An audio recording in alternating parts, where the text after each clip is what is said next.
Bonjour à tous. On va commencer aujourd'hui par parler des perspectives de solution du problème dont on parle depuis quelques semaines, de la matière noire. Donc plusieurs solutions vont sans doute être apportées par les instruments futurs.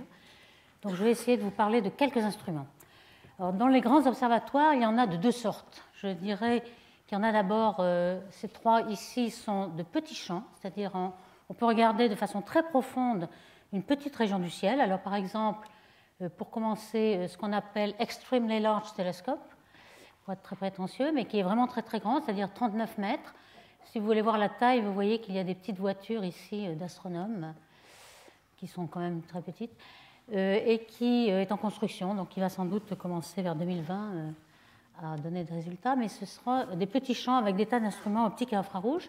Vous avez un autre télescope spatial qui va remplacer le Hubble Space Telescope, qui va avoir 6 mètres de diamètre, qui va être lancé en 2018, mais toujours avec des petits champs. Et vous avez déjà en opération maintenant ALMA, qui a été inauguré en 2013 sur le plateau dans le désert d'Atacama, qui contient une soixantaine d'antennes de 12 mètres et qui marche en rayonnement millimétrique, donc qui permet de regarder la poussière et les molécules très loin dans l'univers, donc avoir vraiment Donc ces trois observatoires vont permettre de connaître la physique des galaxies, l'histoire de la formation des étoiles et des structures dans l'univers, mais n'auront pas un intérêt cosmologique comme je vais le présenter pour les trois autres suivants. Donc on va se concentrer aujourd'hui sur ces trois instruments-là, qui sont des instruments statistiques car ils ont un grand champ. Quand je dis grand champ, c'est plusieurs degrés carrés, on va voir, et qui vont essentiellement, leur but c'est de faire tout le ciel, enfin tout le ciel disponible, c'est-à-dire mettons 20 000 degrés carrés dans l'hémisphère sud, essentiellement. L'espace spatial est aussi dans l'hémisphère nord, bien sûr. Donc ce que vous avez, c'est d'abord le Square Kilometer Array, c'est un télescope radio qui fera en surface 1 km², mais vous voyez, ce n'est pas 1 km sur 1 km, c'est une surface d'1 km², mais répartie en plusieurs antennes. Donc il y aura des antennes de taille moyenne, 12-14 mètres, mais un très grand nombre. Alors ces télescopes seront à la fois en Australie et en Afrique du Sud. On va le présenter avec plusieurs fréquences tout à l'heure. Un très gros télescope de 8 mètres de diamètre au sol, au Chili, essentiellement piloté par les États-Unis, mais aussi les Français participent, où il y aura essentiellement de très grands surveys avec un grand nombre de couleurs qui permettent d'avoir des redshifts photométriques. Et puis, essentiellement aussi, le satellite Euclide qui va être lancé par l'Agence spatiale européenne ESA en 2020. Et en 5 ans, il va obtenir toute une carte du ciel avec un grand nombre d'outils. Alors, tous ces instruments à grand champ dont on va parler aujourd'hui vont justement arpenter l'univers et nous faire mieux connaître la matière noire et aussi l'énergie noire, donc tout le secteur noir, avec un certain nombre d'outils, au moins 4 ou 5 outils qu'on va présenter. Alors, le premier outil, on appelle BAO, ça veut dire baryonique acoustique oscillation, qui, on en a déjà parlé, hein, vous savez qu'au début de l'univers, le plasma, donc les baryons, les protons, les électrons sont en équilibre avec les photons, avec des oscillations acoustiques. Et lorsque l'univers se recombine, on fige ces structures qui ont la plus grande structure à une taille qui est l'horizon sonore à cette époque-là, qui fait 150 mégaparsecs. Et ces structures sont gelées dans la structure des baryons. Donc si on regarde, on va s'en servir de règles.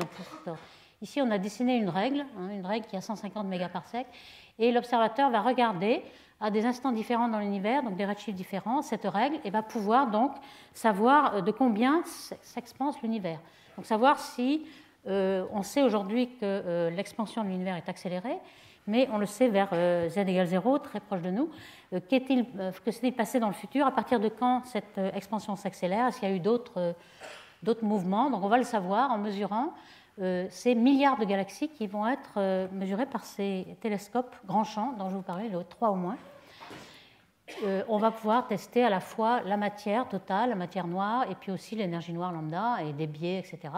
Alors, ce qu'on fait aujourd'hui sur 50 000 galaxies nous donne un petit aperçu de ce qu'on va pouvoir faire. Ici, on a vu que dans les 50 000 galaxies du Sloan Survey, on a pu déjà détecter dans le spectre de puissance de ces structures une petite oscillation acoustique. Alors on voit qu'il y a de grandes barres d'erreur, donc on ne peut pas en tirer quelque chose de vraiment pour distinguer entre un modèle ou un autre, mais lorsqu'on aura des milliards de galaxies, on va pouvoir avoir assez de précision pour en tirer beaucoup d'enseignements sur les modèles, par exemple les modèles de gravité. On sait que si on a une autre gravité qu'Einstein, par exemple, on aura la loi de croissance des fluctuations qui sera différente en fonction du temps. Donc c'est ça qu'on voudrait savoir. Alors voici par exemple ce qu'on prédit qui sera détecté par ces instruments, certaines oscillations acoustiques. Évidemment, cette structure, elle est isotrope dans les deux directions. Ici, l'observateur a une direction, la ligne de visée, qui est mesurée par les vitesses, et perpendiculaire, la distance perpendiculaire qui est mesurée autrement, par des angles. Donc on aura sans doute une façon d'avoir la constante de Hubble avec plus de précision aussi. Donc que fait-on aujourd'hui avec cet outil de BAO? On a déjà des grands surveys avec le Sloan, par exemple le survey BOSS, qui veut dire justement baryon oscillation spectrosurvey, qui a déjà des barres d'erreur qui sont relativement petites. Ici, on a en fonction du redshift, mais vous voyez que le redshift est très voisin de 0, c'est-à-dire qu'on est encore dans la banlieue de notre groupe local. Ici, on a une quantité qui dépend de la distance angulaire, donc la distance angulaire dépend de oméga et de lambda, donc déjà on contraint ces valeurs-là, et la constante de Hubble. Et on voit que les données, pour l'instant, sont conformes au modèle standard, il n'y a pas de surprise, mais on s'attend à trouver plus de surprises peut-être plus tard à plus grand redshift. Alors, est-ce qu'on peut déjà aujourd'hui aller à plus grand redshift? Oui, un petit peu, grâce aux absorbants Lyman alpha. Ces absorbants sont devant des quasars lointains. Alors, dans le survey du Sloan, il y a 137 000 quasars qui ont pu être exploités. Et donc, ces quasars étant assez lointains, on peut détecter des structures qui absorbent dans l'arrêt de l'hydrogène Lyman alpha à des différents redshifts, par exemple entre z égale 2 et 3. Donc, vraiment, on commence à sonder l'univers lointain. Et à partir de ces raies de Lyman alpha, voici ce qu'il a pu être détecté. Donc, vous voyez qu'on a un petit bout d'oscillation acoustique de baryon. En rouge, vous avez les points observés, donc Lyman alpha et quasar. Et puis, en gris, vous avez les modèles. Donc, pour l'instant, on s'aperçoit encore que les barres d'erreur sont très grandes. On ne va pas pouvoir distinguer plusieurs modèles. Mais c'est quand même très encourageant de voir qu'on a pu détecter ces oscillations acoustiques à grand redshift, avec un nombre finalement relativement restreint de quasars. Il y a quand même un tout petit peu des petites tensions qui commencent à se pointer. Ici, vous avez en rose une figure de mérite, comme on appelle, c'est-à-dire dans un diagramme qui contient la distance de Hubble, c'est-à-dire C sur H, et puis la distance angulaire qu'on a présentée tout à l'heure. On a la fonction de corrélation des Lyman alpha entre elles, en bleu, et puis en rose, Lyman alpha avec les quasars. Donc on a ces deux contraintes. Et lorsqu'on les combine, on a les contours en noir.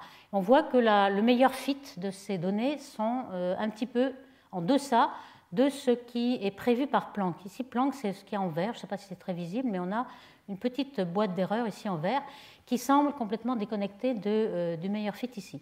Alors évidemment, ces courbes sont à 2 ou 3 sigma, donc on a pu estimer que les deux données étaient différentes à 2,5 sigma. Ce qui vous montre déjà qu'on est presque sur le point de trouver un désaccord. Pour l'instant, c'est encore à 3 sigma, c'est encore dans le bruit.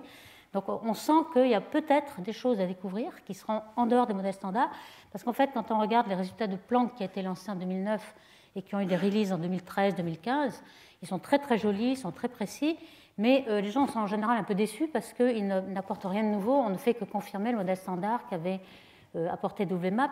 Mais quand même, ce qui est intéressant de voir, c'est qu'il y a quelques tensions qui se révèlent de temps en temps. Alors lorsqu'on aura des milliards de galaxies, on voit bien qu'avec les instruments futurs, on va pouvoir régler ce problème et savoir si vraiment il y a quelque chose à obtenir. Alors un deuxième outil, c'est ce qu'on appelle RSD, ou Redshift Space Distortion en anglais, qui est simplement le fait qu'il y a une asymétrie, enfin une anisotropie entre la séparation des objets dans le ciel, ici, qu'on mesure avec l'angle dans les surveys, et puis la distance sur la ligne de visée qui est mesurée par les vitesses lorsqu'on est en voisinage d'une structure, par exemple un amas de galaxies. Alors on sait que l'amas de galaxies crée un potentiel gravitationnel, donc les dispersions de vitesse des galaxies sont assez fortes et on a des grands écarts à la loi de Hubble, à la loi d'expansion, donc ça crée ce qu'on appelle doigt de Dieu, on l'avait vu dans les surveys.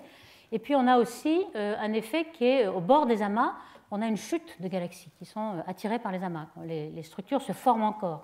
Il y a des superstructures. Donc ces deux anisotropies qui sont la dispersion au centre des amas et puis l'infall au bord des amas sont une signature caractéristique des structures qui vont se former et qu'on va pouvoir détecter lorsqu'on aura des millions et des milliards de redshift dans l'univers, on pourra savoir à quelle vitesse se concentre la matière. Donc c'est ce taux de croissance de la matière qu'on va mesurer avec ces surveys de galaxies.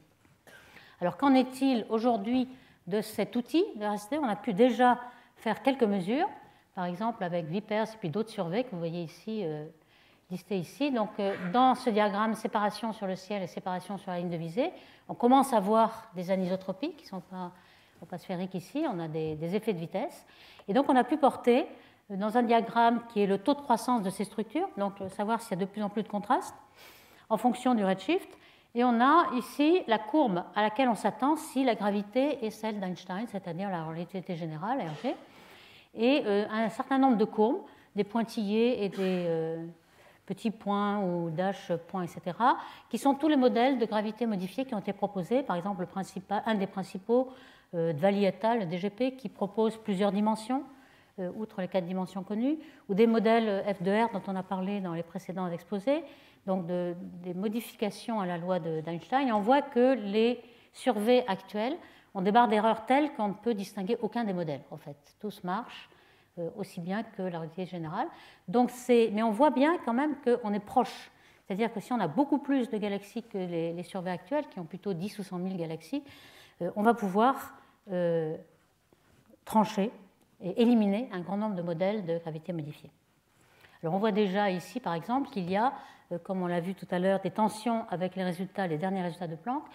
Planck ne mesure pas exactement la constante de Hubble, mais mesure un certain nombre de paramètres et, moyennant des hypothèses sur le modèle standard, on peut préférer une valeur de la constante de Hubble qui est de 67, qui a surpris un peu un certain nombre de personnes, parce que la mesure directe de la constante de Hubble par les céphéides, c'est-à-dire avec le télescope spatial de Hubble, qui mesure des étoiles variables et qu'on peut calibrer de façon empirique ces indicateurs de distance, montre plutôt 74. Donc on voit qu'il y a déjà des petites différences qui pour l'instant ne sont pas plus que 2 ou 3 sigma, mais qui peut-être dans le futur vont nous révéler quelque chose de nouveau par rapport au modèle standard. Ici on a dans le diagramme donc, de l'énergie noire oméga lambda et oméga m, la matière totale, on voit le point de Planck ici, et ce qui résulte, avec les barres d'erreur, des BAO de Lyman alpha qu'on vient de montrer ici, et puis de la valeur d'oméga b des baryons, et on voit qu'on est un petit peu en dehors. Donc il y a tout de même, bien que Planck ait bien vérifié le modèle standard, il y a des petites tensions ici ou là. Alors ici, je définis un petit peu ce sur quoi on va s'appuyer pour essayer de savoir si on a la bonne gravité. C'est justement le développement de ces structures. Ici, on a vu dans les exposés précédents comment on peut simuler la formation de ces structures. Ce qu'il y a de bien, c'est qu'on connaît les fluctuations initiales, on connaît leur niveau, puisqu'on a ça dans le fond cosmologique. Et donc, le taux à laquelle ces structures croissent, donc le fameux facteur delta, qui est le delta rho sur rho, donc le contraste, en fait, on appelle ceci F, en d log de delta sur d log A étant l'expansion de l'univers, on appelle ce facteur F le taux de croissance. Et en fait, il est paramétrisable en fonction d'oméga avec une puissance gamma, et on appelle ce taux gamma le taux de croissance par généralisation. Donc c'est par ce taux gamma que les 3 instruments futurs vont essayer de tester la gravité modifiée ou pas, et aussi par les lentilles faibles, comme on va voir, puisqu'on aura une façon, comme on a vu, de cartographier la matière noire, mais aussi en ayant tous les redshifts de toutes les galaxies qui sont déformées. Donc c'est quelque chose, un pas de plus. En général, on a toutes les galaxies imagées dans le cône envers une structure donnée, mais là on aura toutes les structures à différents redshifts, donc une tomographie de l'univers dans sa matière noire. Alors ces instruments, donc un premier est le SKA, donc Square Kilometer Array. Je vais le présenter brièvement. On a vu cette photo qui est une photo pour l'instant, photo d'artiste. Donc c'est un projet qui va être construit, enfin on pense qu'il va commencer d'être construit en 2017-2018, et ça va s'étaler jusqu'à 2020-2022, mais enfin ces dates-là sont toujours très incertaines, car le budget n'est pas complètement certain jusqu'à présent. Donc ce domaine de longueur d'onde qui a été choisi, qui est de centimètre au mètre, plus précisément 1 cm à 4 mètres, il est autour de l'arrêt de l'élément d'hydrogène, qui est l'élément le plus abondant de l'univers. On sait que le H1, l'hydrogène atomique, c'est l'élément le plus abondant, et il y a une raie spectrale qui est à 21 cm, et c'est celle-ci que l'on va essayer d'utiliser pour cartographier toutes les structures. Alors évidemment, si on veut aller jusqu'à z égale 10, 15 ou 20, on va être obligé d'aller à 4 mètres, puisque c'est la longueur d'onde multipliée par 1 plus z. Donc à 4 mètres, on arrive à Z égale 17 ou 19, donc dans la période de réionisation. Donc cette période de réionisation sera en effet un des éléments cartographiés par SKA.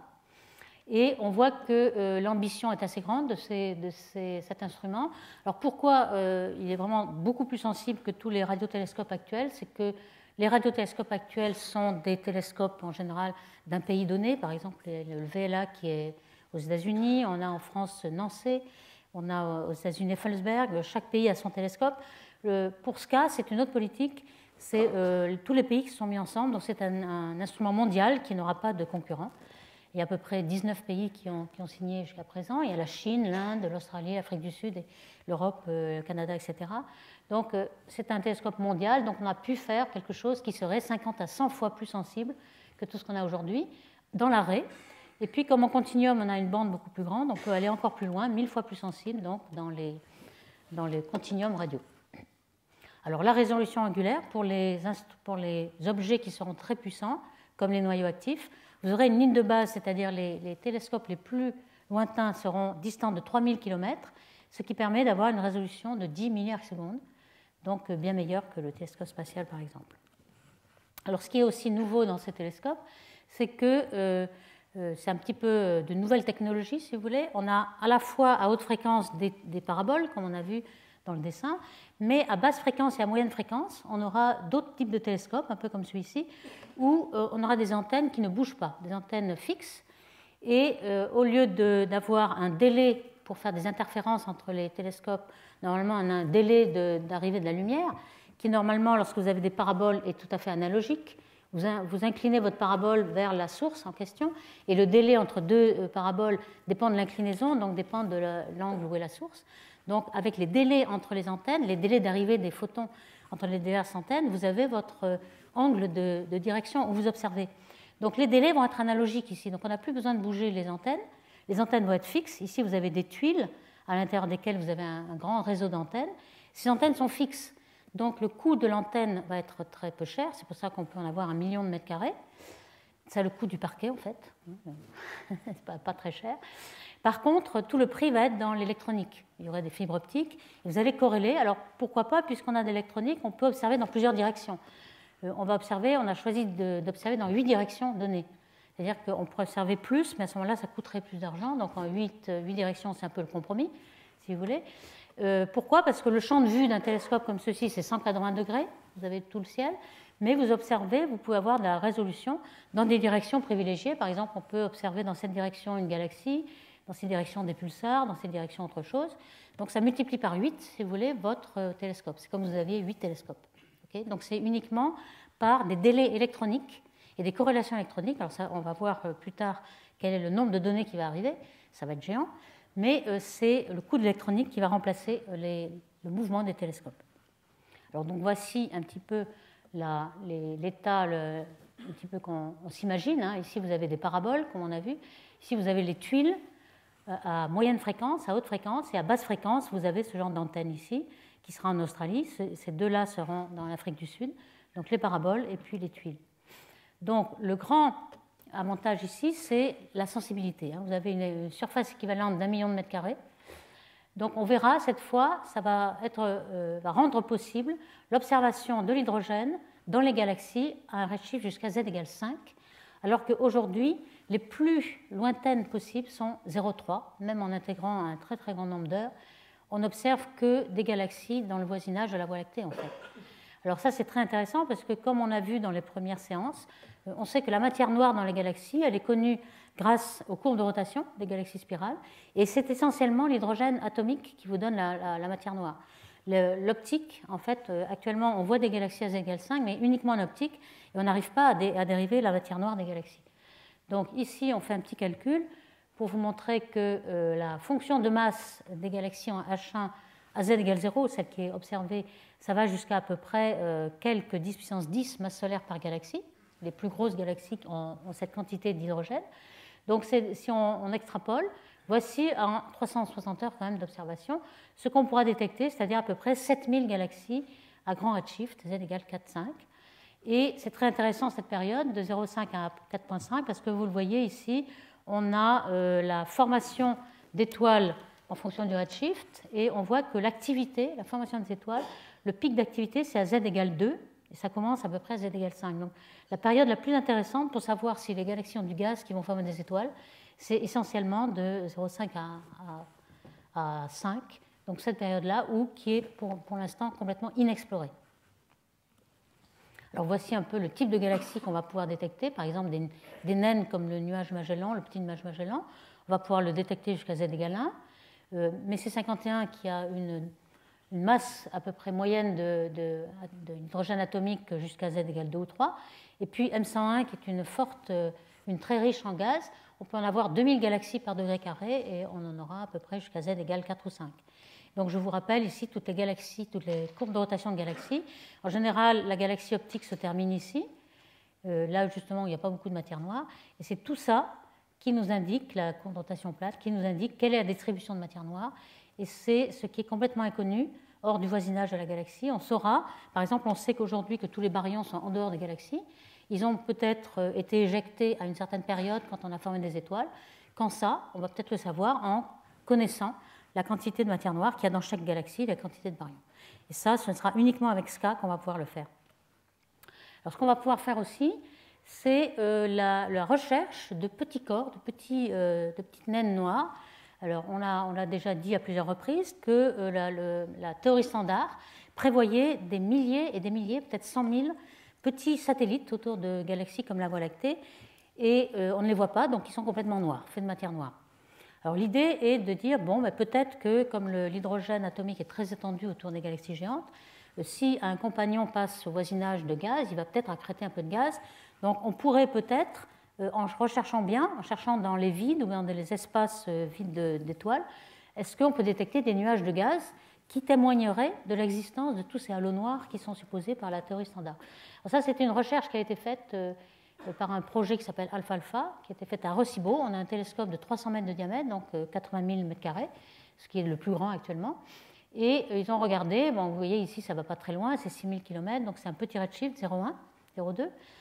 Ils ont regardé en points bleus, ce sont celles qui ont des détections d'hydrogène atomique H1, en rouge optique, en vert les deux. Et donc, pour l'instant, on a détecté pas mal de naines, mais aucune n'est noire. Ça, c'est assez embêtant. Mais en fait, on est peut-être à la limite de la détection ou non de ces naines noires. Ici, on a le nombre de galaxies détectées dans ce genre de survey. Vous voyez que les galaxies normales sont ici, comme la Voie lactée à peu près quelques 10 puissance 9, les plus riches 10 puissance 10. Et puis là, ils ont fait un gros effort pour détecter les petites galaxies en gaz atomique, jusqu'à 10 puissance 6 masse solaire de gaz atomique. Mais à chaque fois qu'on détectait dans le vide un petit peu d'H1, ils ont regardé optiquement et il y avait toujours des étoiles. Donc, par exemple, ce genre de galaxie complètement naine, avec un très très faible brillance, on le voit à peine, mais il y a des étoiles dans le survey de Sloan. Donc, aucune galaxie naine noire, toujours des étoiles qui sont associées. Alors, le résultat peut être représenté dans ce diagramme. Ça, c'est un résultat récent de Janiowiecki et al. Du groupe Alpha-Alpha. Vous avez le rapport de la masse d'hydrogène H1 sur la brillance de la lumière en bleu, en fonction de la luminosité en bleu. Ici, vous avez les plus lumineuses, les plus massives. Et vous voyez qu'il y a une relation de proportionnalité entre la masse d'hydrogène et la luminosité, mais les plus petites ont plus de gaz en proportion. Donc, les dernières qu'ils ont détectées, c'est celle-ci et ces deux-là. Celle-ci, vous voyez que les contours en blanc sont les contours de gaz atomique. Et puis, vous voyez qu'ici, il y a une petite galaxie bleue, là, une petite luminosité. Donc, c'est ce point-là, les détecter. Donc, ce n'est pas une naine noire. Mais apparemment, ils auraient détecté deux naines noires, enfin deux ou une, on ne sait pas trop, ces deux galaxies-là, qui seraient ces deux points rouges. Donc, peut-être les premières galaxies noires détectées. On ne sait pas ce que c'est. Alors, si on reporte ces galaxies sur la loi de Tully-Fisher, dont on a parlé fréquemment, ici, vous avez la courbe de rotation des galaxies et ici, la masse totale des baryons.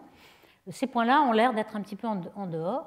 Ce qui n'est pas encore certain, c'est que simplement, il est très difficile de reconnaître la nature de ces objets. Ce qu'on porte en général dans l'abscisse, c'est la vitesse de rotation d'une galaxie spirale, et donc il faut connaître l'inclinaison. Il faut savoir si vous regardez un objet de face, vous ne détectez aucune vitesse de rotation. On ne sait pas ces objets s'ils sont vus de face, vus par la tranche. Donc si jamais ils étaient vus de face et que vous corrigez par l'inclinaison, vous pourrez très bien les rapprocher de la courbe. Donc pour l'instant, Le fait qu'ils soient complètement dehors n'est pas vraiment certain.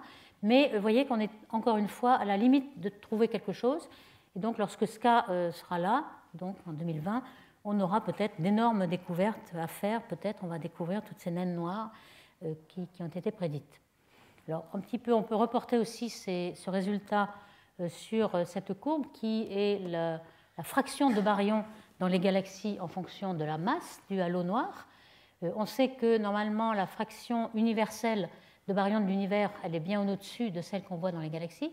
C'est-à-dire que dans les galaxies comme la Voie lactée, qui a un halo noir de 10 puissance 12, on a à peu près 20% de baryons parmi ceux qui seraient possibles. C'est-à-dire 80% des baryons ont été éjectés quelque part en dehors des galaxies.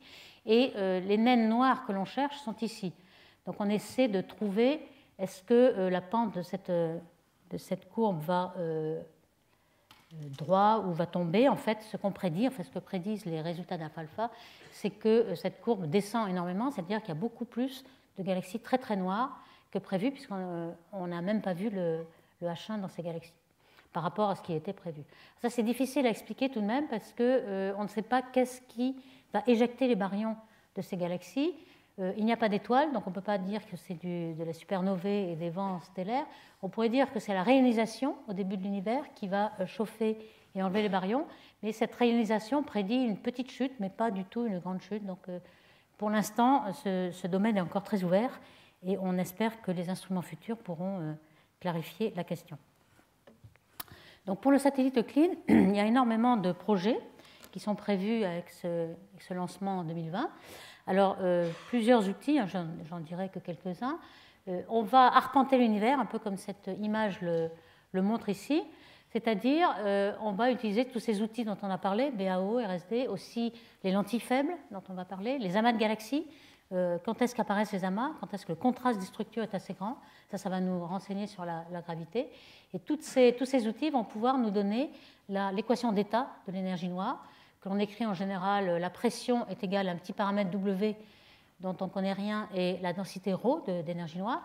Et ce paramètre W, il est proche de moins 1 aujourd'hui, il est proche d'une constante cosmologique, et on aimerait raffiner l'évaluation de ce W. On a aussi le fameux rapport gamma que j'ai décrit, le facteur de croissance des structures, qui va nous discriminer entre toutes les théories de gravité. Et puis aussi, on a, par toujours les milliards de galaxies et le spectre de puissance, on va pouvoir peut-être déterminer plus précisément la masse du neutrino et aussi les fluctuations avec beaucoup plus de précision, l'index spectral des fluctuations, etc. Alors pour la masse des neutrinos, voici où on en est aujourd'hui. Pour les neutrinos qui sont très peu massifs, c'est-à-dire les neutrinos ordinaires, où on sait qu'ils existent, dans le modèle standard des particules, ils n'ont pas de masse, mais on sait qu'ils ont une masse parce qu'ils s'échangent entre eux. Il y a 3 saveurs, électrons, tau et muons. Et on sait qu'ils ont une masse assez petite, de l'ordre de l'électron-volt, et on essaie de contraindre de façon astrophysique leur masse en disant que, puisque ce sont des matières noires, des particules de matière noire chaudes, par leur libre parcours moyen, par leur free streaming, elles nettoient, elles balayent, elles détruisent en fait toutes les petites structures. Donc le spectre de puissance, quand on le compare avec celui qui est observé, ça nous permet de donner une limite sur cette masse de neutrinos. Et voici où on en est quand on cumule les structures, les grandes structures, et puis les informations du fond cosmologique de Planck. Alors on a une barre d'erreur qui va de 3 à 4, avec une masse de neutrinos qui peut aller jusqu'à 0,5-0,6 électronvolts. Donc avec Euclide, on aura beaucoup plus de précision, puisque les grands surveys vont nous donner une précision sur le spectre de masse, les puissances du spectre, et ici on aura beaucoup plus que cette barre d'erreur sera bien diminuée. Alors ici on a une contrainte sur les neutrinos autres qu'ordinaires, on ne sait pas s'ils existent, par exemple le neutrino stérile qui a été évoqué à plusieurs reprises. Donc on aurait ici en pointillé la masse des neutrinos en keV, ici c'est 2, 5 ou 10 keV. Vous voyez qu'en couleur on a la densité de masse de la cold dark matter, de la matière noire froide. Alors si évidemment les neutrinos sont de 0,5, on aurait essentiellement de la matière noire froide.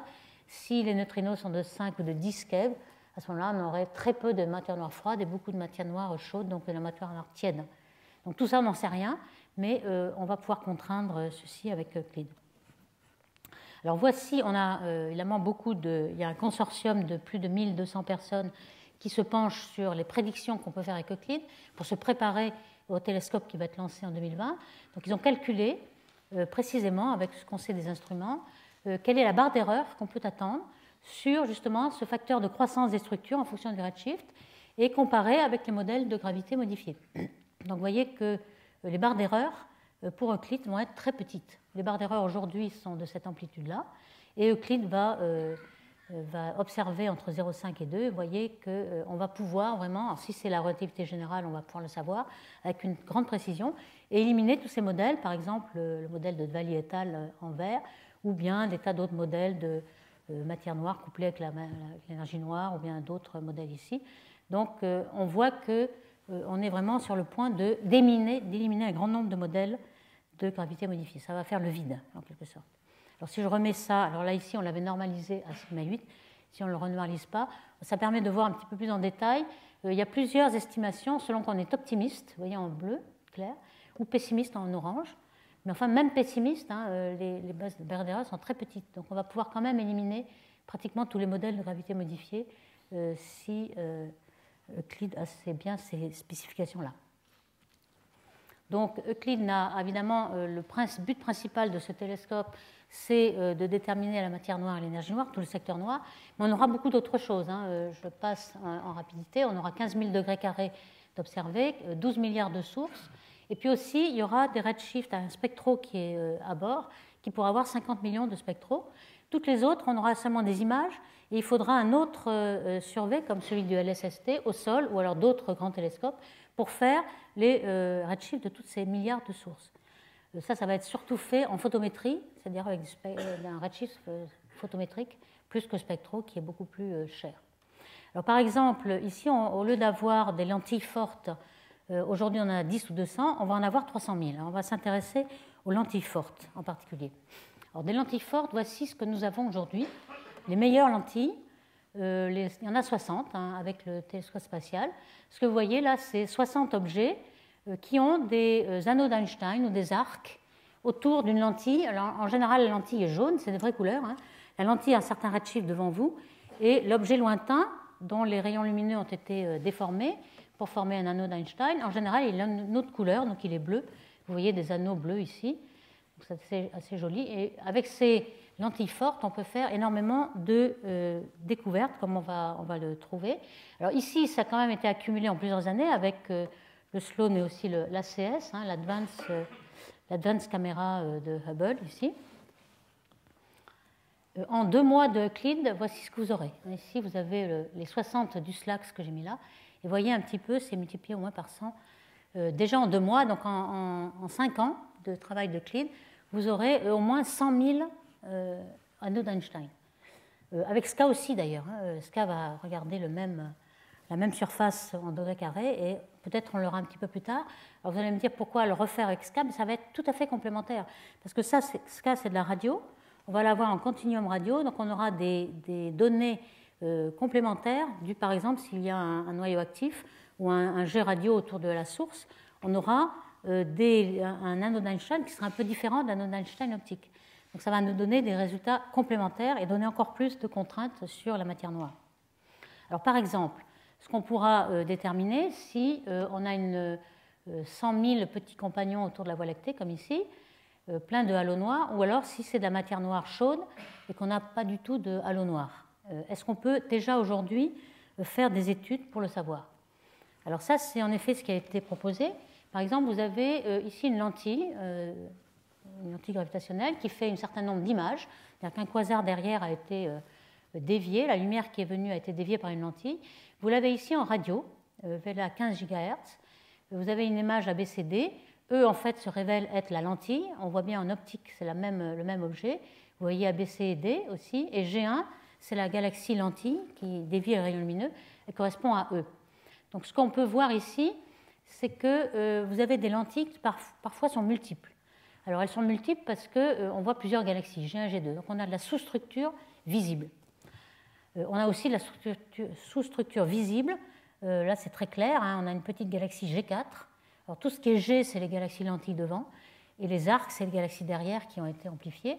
Donc, vous voyez que cette sous-structure G4 casse l'arc et est tout à fait visibles.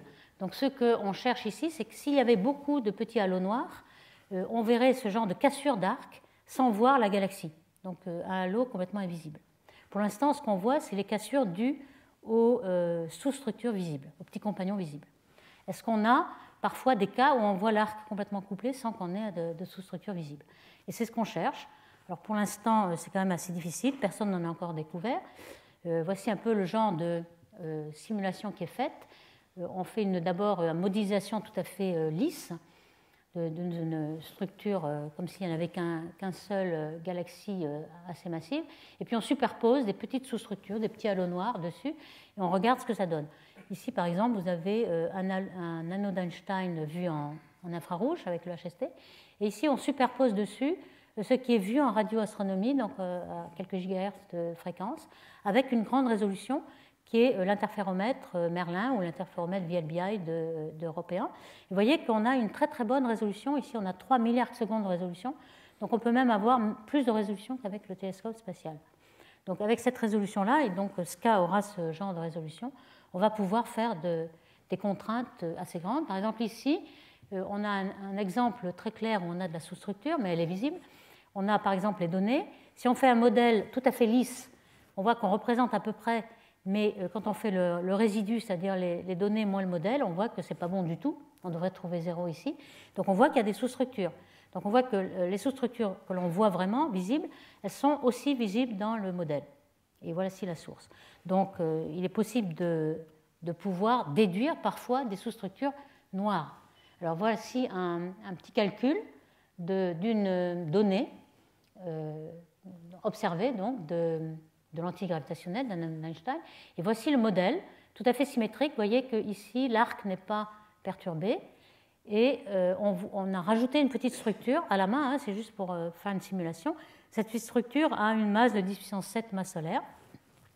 Alors vous voyez que ici, là, l'anneau est un peu brisé. C'est-à-dire qu'il n'est pas symétrique entre gauche et droite. Vous avez commencé à faire un petit trou. Donc là, ça nous montre qu'il y a un petit résidu ici, qui n'est pas là. Donc on voit qu'on va être sensible jusqu'à des masses de 10 puissance 7 si elles sont juste sur l'anneau d'Einstein. Alors évidemment, 10 puissance 7, c'est un peu faible. Si on prend une sous-structure de 10 puissance 8, alors évidemment, on voit mieux. Hein, on voit qu'on a cassé l'anneau complètement ici et que le résidu est assez grand. Donc vous voyez que ça va être très facile. Si on a des sous-structures noires qui sont sur la ligne critique sur l'acoustique, on va pouvoir déterminer ces structures noires. Donc, est-ce que c'est possible?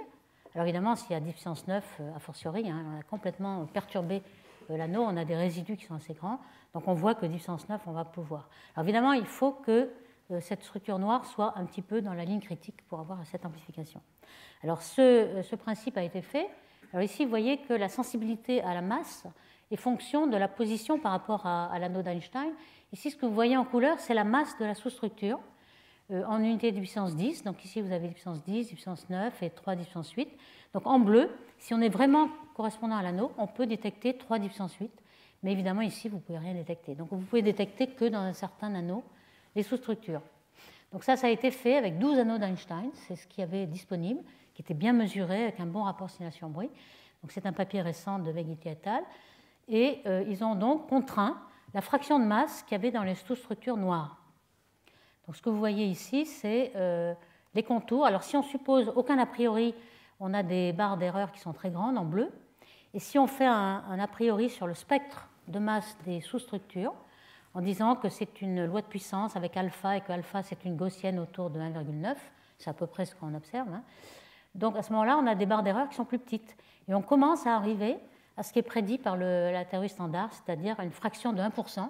1% de la masse noire serait comprise dans les structures qui ont à peu près 10 puissance 8 masse solaire de masse. Donc on arrive, encore une fois, on est à une limite où on commence à trouver des résultats intéressants, mais qui sont encore dans le bruit. Et c'est pour ça que lorsqu'on aura 100 000 sources de l'antigravitationnel, on va pouvoir casser cette dégénérescence ici. Alors pour l'instant, voici un petit peu le genre de structure qu'on a. Alors on en a plutôt une douzaine avec des anneaux d'Einstein, mais aussi, ce qui est très utile, c'est d'avoir plusieurs images. Là, on a 4 images ou 5 images. Ça donne des contraintes. Il y a autant d'équations que d'images. Donc vous pouvez contraindre la matière noire par toutes ces images-là.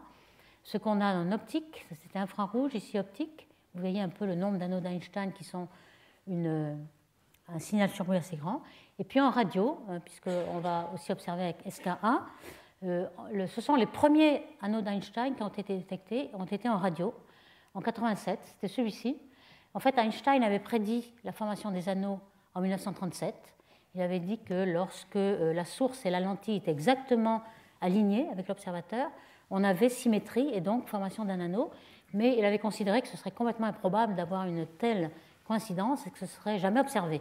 En fait, 50 ans après, c'est observé. Donc, il serait très content de revenir aujourd'hui, de voir qu'on en détectera peut-être avec le clé de 100 000 anneaux d'Einstein.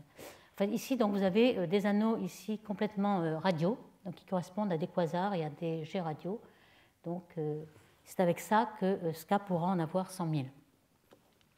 Alors, on peut aussi rajouter à ces lentilles d'autres données. On sait qu'il n'y a pas que la position des images, la position de l'anneau. Ici, vous en avez un qui a été observé et reconstruit par des modèles. Et on a aussi des délais temporels entre les diverses images, parce que le chemin lumineux qu'il y a entre la source et l'observateur dépend de l'image, du chemin suivi par la lumière. Donc, par exemple, si la source derrière est un quasar qui a un pic de luminosité à un moment donné, ce pic va arriver d'abord en A, par exemple, et puis, 1 ou 2 semaines après, il va arriver en D. Donc, on a un délai en général qui est de plusieurs jours. Et ce délai nous renseigne évidemment sur la distance et sur la constante de Hubble, etc. C'est une donnée supplémentaire qui nous permet de contraindre les modèles. Donc rien qu'avec cet objet-là, il a été possible de contraindre H0 par exemple. Alors en supposant d'autres hypothèses, par exemple dans ces deux diagrammes-là, on a supposé que l'univers était plat, il n'y avait pas de courbure. À ce moment-là, on obtient une valeur de H0 qui est 82, un peu trop grande, et puis une valeur de W de l'énergie noire qui est moins 1,5. Vous me direz, c'est assez loin de la valeur de 67 qui est préférée par Planck. Donc si on veut avoir 67, à ce moment-là, il faut relâcher une contrainte de l'univers plat. Il faut supposer que l'univers est ouvert. La courbure n'est pas nulle. Et à ce moment-là, on peut avoir H0 67, mais à ce moment-là, on a un univers ouvert. Enfin, vous voyez que déjà, on est sur le point où on arrive à contraindre de façon intéressante ces valeurs-là. Et donc on voit très bien l'utilité d'avoir énormément de lentilles gravitationnelles de ce type avec délai. On peut aussi utiliser ALMA pour avoir ce genre de contraintes. Ici, c'est un très beau résultat des premiers résultats d'ALMA en 2013, où il y avait seulement 16 antennes en cycle 0, non pas les 60 antennes, mais 16. Donc c'est relativement spectaculaire. Donc Vieira et al. S'étaient dit, bon, le télescope n'est pas complet, on va commencer par observer des lentilles, c'est-à-dire des objets amplifiés, ce sera plus facile. Et en effet, ils ont observé 26 objets et détecté 23. C'est-à-dire qu'ils ont détecté ce qui est en rouge ici. En grisé, c'est l'image optique faite avec le HST. Et en rouge, vous avez les contours de la poussière détectée par ALMA. Alors, ce qui est remarquable, c'est que chaque objet a demandé 2 minutes d'intégration. Et ils ont déjà 0,5 arcs-secondes de résolution. Donc, vous voyez un peu les arcs gravitationnels qu'ils ont vus. Et il y a à peu près 10 sources dont le redshift est supérieur à 4. Ça a déjà, en même pas une heure, déjà augmenté le nombre de sources à grand redshift détectées par ALMA. Donc on voit que même ALMA, qui est déjà opérationnel maintenant, va pouvoir nous donner un grand nombre de lentilles gravitationnelles. Donc un travail de prospective qui a été fait par SEV justement cette année, est de savoir quel est ce qu'on attend en spectre de puissance de la masse projetée avec ALMA. Alors ici, vous voyez, si les lentilles sont ponctuelles, évidemment, il y a une incertitude de plus. On ne sait pas si les halos noirs que l'on cherche, les tout petits halos noirs que l'on cherche, sont ponctuels ou sont déconcentrés. Donc s'ils sont ponctuels, ils ont une très grande puissance de lentilles. Et s'ils ne sont pas ponctuels, évidemment, ça va tomber. Ici, on a les grandes fréquences spatiales, donc les petites structures. Et donc, on peut faire des prédictions sur ce qu'on va trouver avec ALMA. Donc, c'est assez intéressant. Donc, si je fais petit résumé de ce qu'on va avoir en lentilles fortes, rien que les lentilles fortes, à mon avis, c'est quelque chose de très intéressant. On va l'avoir à la fois par SK, par ALMA encore plus tôt, par le LSST aussi, par Euclide, et on va très vite avoir une limite sur la fraction de masse noire qui est dans les petites structures, qui va être bien inférieure au taux prédit par le CDM. Donc très vite, dans quelques années, on va pouvoir savoir si la matière noire est chaude, tiède, froide, etc. Donc ça me paraît un résultat très intéressant. Et puis il y a évidemment les lentilles faibles. Ça, on a déjà parlé, lentilles faibles qui permettent de cartographier la masse noire. Alors par exemple, la collision entre amas, qui est quelque chose de remarquable pour séparer les matières baryoniques et les matières noires. Le boulet, on en a déjà parlé. Vous voyez bien que le rouge ici, la matière baryonique, qui est complètement séparée parce que un petit amas qui est le boulet ici est passé au travers du gros amas. Donc on a vraiment séparé les deux. Et avec ce genre de collision violente, on peut contraindre la section efficace de collision de ces particules matière noire, parce que s'il y avait eu des collisions, elles auraient été arrêtées au milieu, elles n'auraient pas été traversées comme si elles ne se voyaient pas. Donc le boulet, l'amas qui est le plus contraignant, on a pu contraindre cette section efficace à moins de 1 cm² par gramme, ce qui nous dit que, par exemple, les théories de collision, de self-interacting dark matter, ne sont pas tellement valables, puisqu'il n'y a pas de collision ici pour expliquer le boulet. Alors vous allez me dire, on aura plein de collisions d'amas comme ça avec Euclide, certainement. Alors ici, on en a déjà quelques-unes, on va les regarder. Alors, il y en a d'autres qui sont moins contraignantes que le boulet. Ici, on a Abel 520, où il y a des contours de matière noire qui ont été vus non coïncidents avec des galaxies, donc qui est plutôt coïncident avec du gaz. Donc ça a été pendant plusieurs années un sujet de controverse, qui est encore ouvert d'ailleurs. On ne sait pas. Alors, pour avoir cette matière noire au milieu, il a fallu supposer qu'il y ait une collision de 4, ce qui est un petit peu incompatible avec le boulet, mais enfin bon. Certains ont mis en doute l'existence de cette matière noire. Il est possible, parce qu'en fait, la détermination des lentilles gravitationnelles dépend beaucoup de toutes les galaxies que vous avez derrière. Et si vous allez plus ou moins profond, vous voyez beaucoup plus de galaxies, donc vous pouvez avoir plus de signatures bruit sur la détermination de cette matière noire. Ici, vous avez plusieurs reproductions de cette matière noire, où vous en voyez parfois un pic de matière noire, ou parfois vous en voyez moins.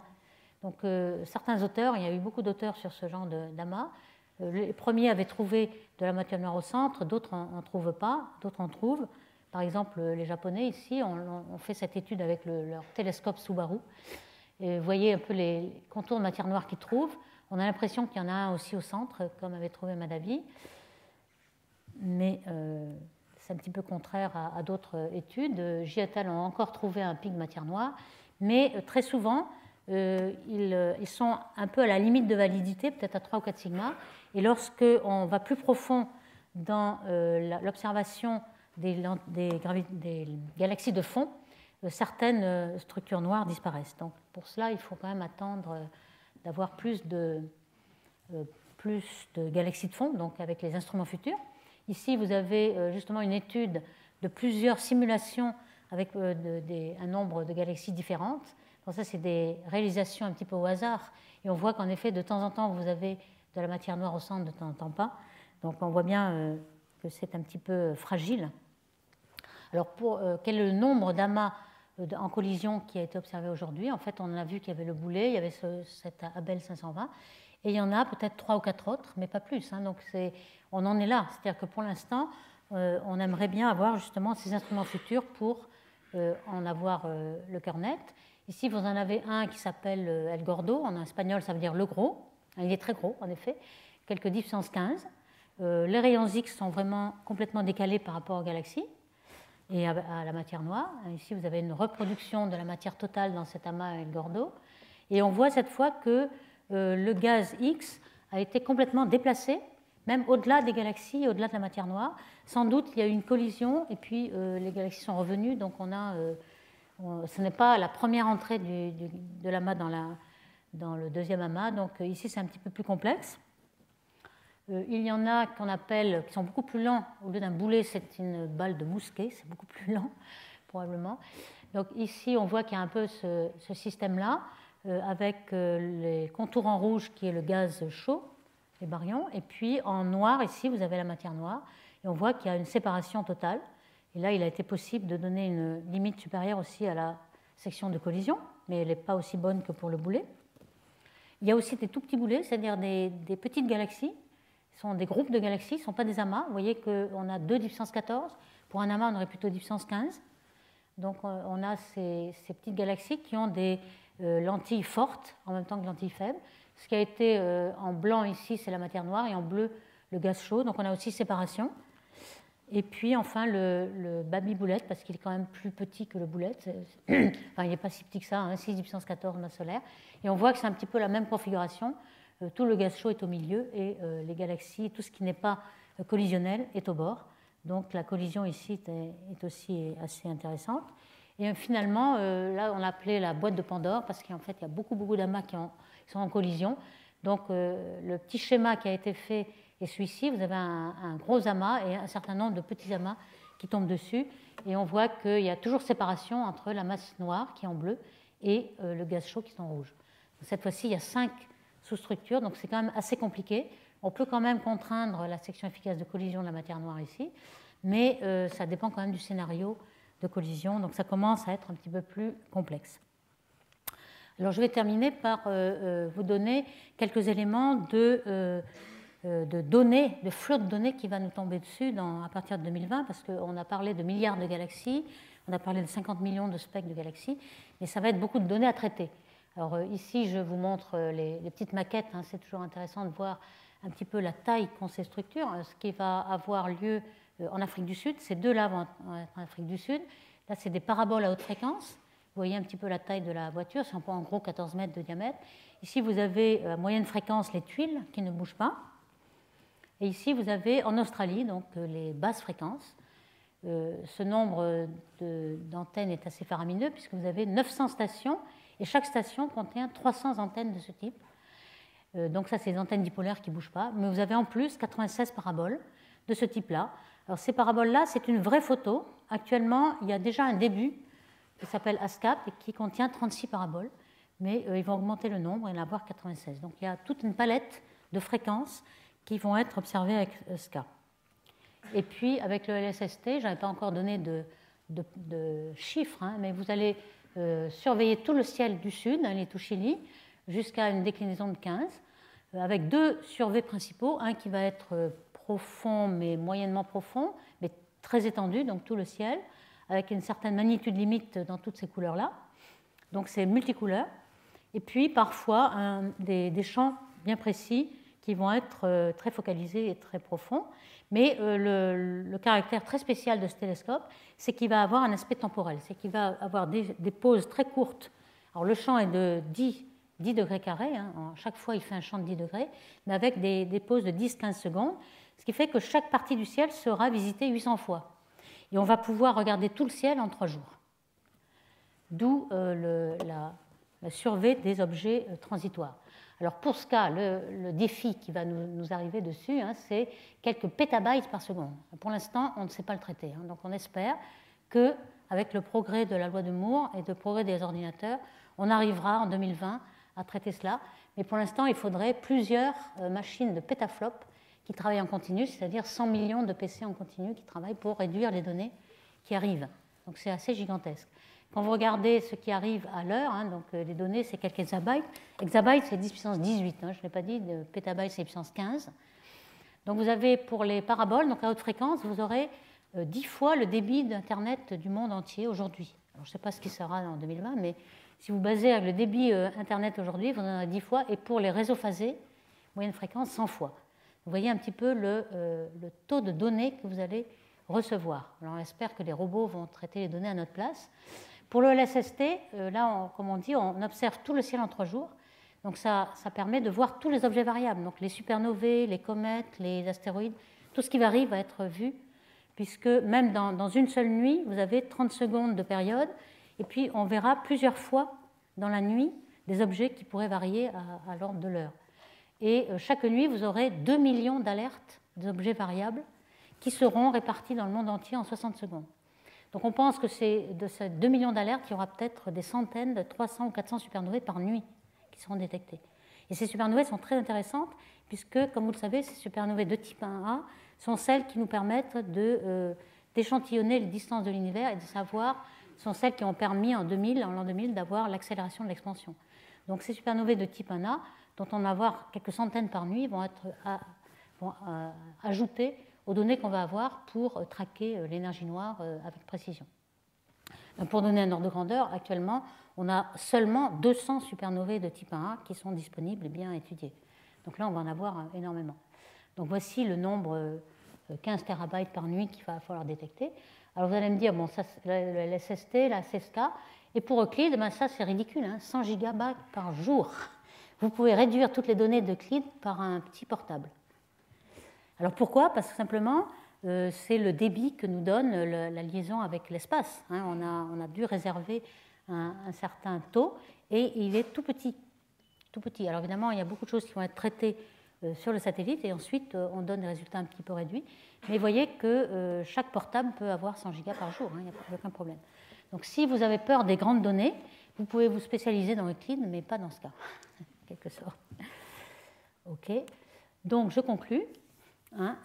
Si je peux serrer un petit peu tout ce qu'on va obtenir dans 10 ans, je pense qu'avec ce cas, un des progrès majeurs sur la matière noire, c'est d'avoir la courbe de rotation étendue pour toutes les galaxies, au moins jusqu'à z égale 5, alors qu'aujourd'hui, on ne connaît les courbes de rotation que pour z égale 0 ou 0,1 ou 0,2, vraiment à la banlieue de la Voie lactée. Là, on pourra suivre, en fonction du temps, qu'est arrivé à la matière noire et aux baryons dans toute l'histoire des galaxies. Ça, c'est un grand point.